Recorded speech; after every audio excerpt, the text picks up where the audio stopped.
Changing a map zone with TomTom Home. Connect your navigation device directly to your computer with the USB cable and turn it on.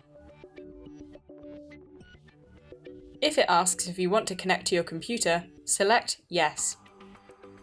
Start TomTom Home and click Manage My Device. Select the Items on Device tab. Click Maps to expand the section and click Change Map Zone. Select the map zone you want from the available options and continue. The map zone will be downloaded if necessary and installation will start. When the installation is completed, click Done and then eject your device to remove it safely.